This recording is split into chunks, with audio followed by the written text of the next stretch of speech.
In the upstate of South Carolina is the lovely little town of Abbeville. Best known as the place where Jefferson Davis dissolved the Confederacy, history lives on in the beautiful houses, churches, and buildings that resonate with the best ideals of the past. This is a faithful community, full of hope and fellowship, even with the local mills closing that once drove this economy.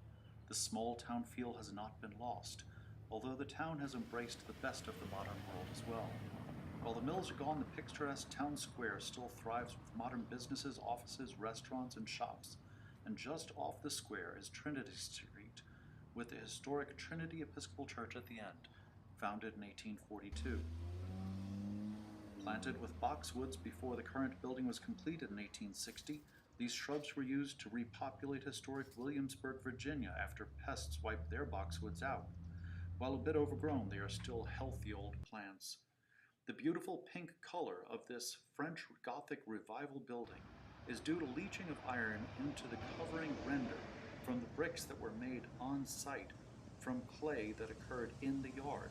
The gorgeous 130-foot spire dominates the Abbeville skyline and is synonymous with this town. A short walk in the garden allows the views of the empty cross sculpture, but also allows vantages of the damage Trinity has sustained over the years. A once powerful force for good and the building of God's kingdom, Trinity is now a small mission-sized church whose vibrant, faithful congregation meets in the parish hall because of the structural instability of that famous spire. Repairs for the spire are expected to be about $400,000 of a total $2.5 million renovation.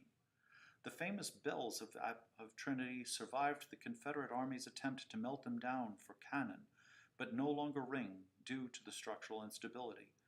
A well-meaning attempt at restoration and preservation in 1971 resulted in Portland cement holding in moisture and eroding the native brick underneath.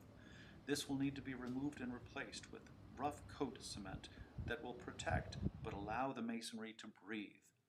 The interior plastering also needs to be refurbished and repainted to rejuvenate this gorgeous space. The basic structure is still good, and the lovely windows still sparkle. The pews and other furniture are all in great shape. However, while there are still needs for ADA compliance additions, a bathroom in the building, and carpeting, the overall electrical and lighting is adequate, if in need of updating. Among the most beloved components of this church building is the altar window, famous for running the Union blockade during the Civil War. This window is not the Trinity window ordered, but after all it went through, the building was modified to fit the window instead of sending it back.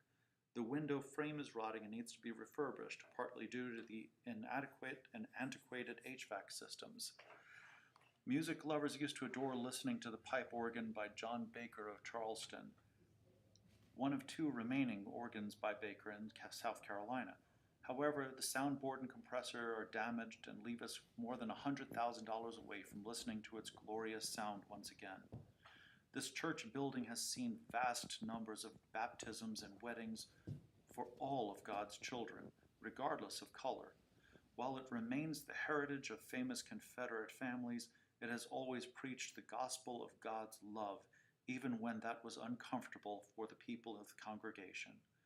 But the building is not the church, and the parish hall serves as a temporary worship space. This parish hall has become a temporary home.